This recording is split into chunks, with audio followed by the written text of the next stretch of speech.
Well, hi, Dr. Verster. It is great to take this time to speak with you.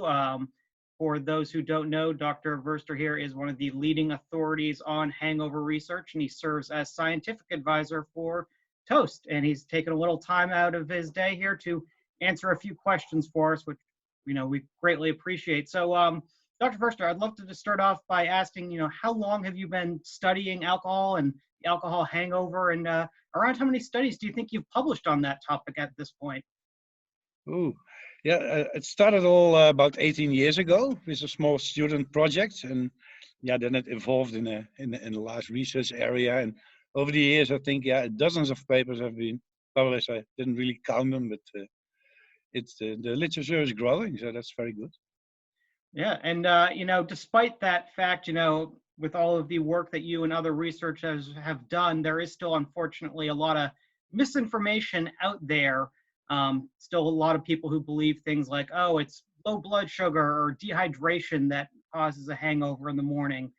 Is there any evidence of that it's hydration or blood sugar that's causing people to feel the misery that they feel in the morning? No, not really. When we started this research, we basically had to start from scratch because there was not much research out there. There was research from the 1970s from a group of Finland, but that was basically it. It's a bit of an ignored area of research. So we are now doing a series of studies into the pathology of the hangover, how it develops, what happens when you drink large amounts of alcohol. But the thing, it's not what people usually think, that it's just simply dehydration and that you can drink more water and then it's all solved. It's the whole issue is, of course, that every drinker has his own opinion about the alcohol hangover. So when you go on the internet, there are lots of theories about how the hangover develops, and but it's not based by science. It's not backed up by science. And so yeah, this research is all in progress now. But there's no evidence that simply drinking water or taking sugar will improve your condition. No. Well, so much for chugging a glass of water and some greasy food right before bed, I guess. No, it might help, but there's still no research proving this. Yeah. Gotcha. But according to your research, I think it seems that you have found some things that do seem to be more likely causes of the hangover. Is it true that it's likely that the immune system and how we process alcohol, the metabolic process of that do those play a role, or what has your research led you to? Well, of course, alcohol is a toxic substance, so your body will fight against it. So there will be an inflammatory response. Your immune system reacts to get rid of this alcohol. This immune reaction is probably one of the underlying causes of the alcohol hangover. So we're doing research into this area, and also into compounds and natural compounds or drugs that may counteract this inflammatory response. On the other hand, of course, you have the alcohol metabolism, the breakdown of alcohol, and more specifically the ethanol. And we now believe that the people that have a more faster elimination of the ethanol have less severe hangovers. So this is another way of looking into the pathology of the alcohol hangover, yes. And I just to follow up on that one, I know it's not a question I had planned, but I was just curious, just having heard that response, how much variation have you found genetically, or among people? Is that substantial, or do you have reason to believe that is substantial among different genes that folks may have about how they process or ethanol?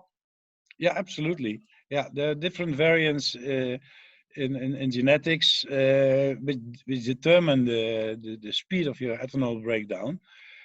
So it can be either slow or intermediate or fast, and this has an important impact on hangover severity. Research is all in progress now, but we already know, for example, from Asian samples that they have a different genetic makeup, and so they process the alcohol differently than Western people do, and they suffer much more severe hangovers when taking the same amount of alcohol than Western people. So it's definitely an important issue, the whole genetic makeup. That's very interesting. Now, you talked about some of the things that you found are lead to hangovers. Has your research found anything that seems to mitigate or reduce the severity of a hangover? And if there is such a thing, do you have any ideas of what the mechanism of action, how it is that those compounds are achieving that reduction in severity of a hangover? Yeah, we did research and that showed that most drinkers are definitely welcoming a hangover treatment or something that prevents it from happening. And when you go online, loads of products marketed. Yeah, unfortunately, there is very little scientific research on these compounds. So for many of those, it's absolutely unclear or just based on hypothesis whether it works or not. But of course, what we need is large double-blind studies to actually test all those compounds that claim to treat or prevent hangovers. There are some small studies published about natural products and other substances that may have a positive impact on hangover severity. But yeah, they are always done in small samples.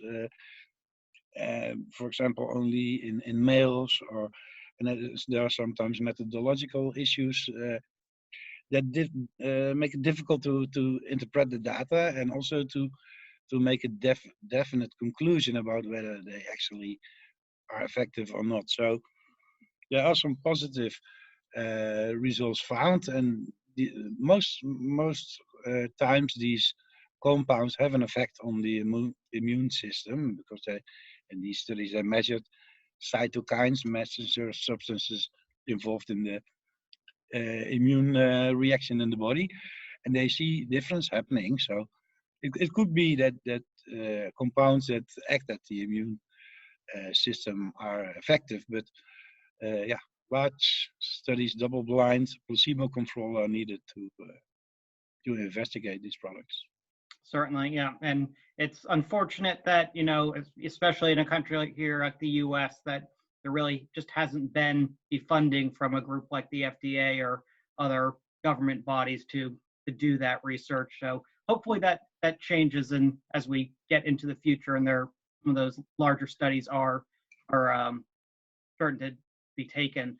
Yes, as a- I totally agree with this. I think it's very important to have funding for this type of research. It's in the past many times funding agencies and physicians in general have said, okay, the alcohol hangover is basically your own fault because you drink too much. So it's a good punishment, and this will teach you to drink less the next drinking opportunity.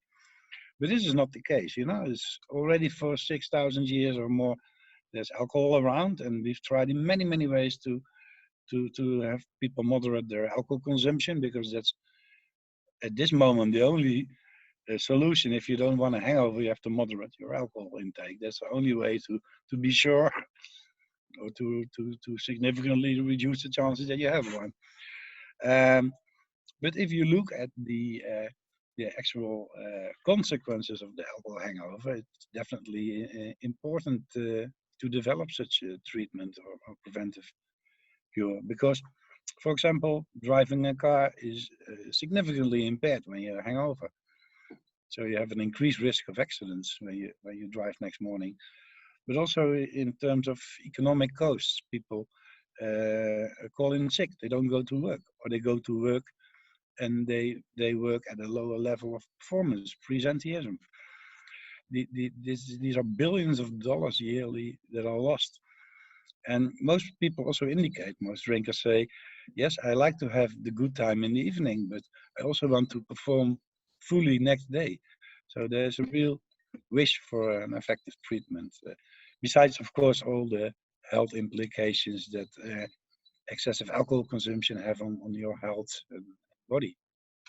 Yeah, I mean, we in the U.S. went through prohibition, and we saw how effective was not exactly the word one would use to describe how that did in terms of combating people's alcohol consumption and trying to uh, get folks to be more productive. So I think you are right on in that, actually treating it is certainly a wiser path. Is there anything else, when it comes to alcohol or hangovers in your research that you found particularly interesting that, before I let you go, come to mind that you'd like to share with folks who may not really know anything about the topic or the science that you've done? So, any parting words? No, not something really special. But research is ongoing, and every month there are new papers out there, and especially on the whole pathology, what's the biological basis of the alcohol hangover. And this is the really important research, because as soon as we know what's happening in the body and the brain, then we have the vital information to develop the perfect hangover treatment, because then we know which targets we have to attack in the brain, or what immune inflammatory response we have to counteract specifically. So important research in progress.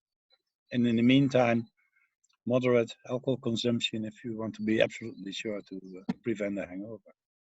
Well, thank you for your time, Dr. Verser. I really do appreciate it, and I hope everyone who watches has learned at least a couple of things about hangovers, alcohol, and the state of the science today. So thank you again for the time.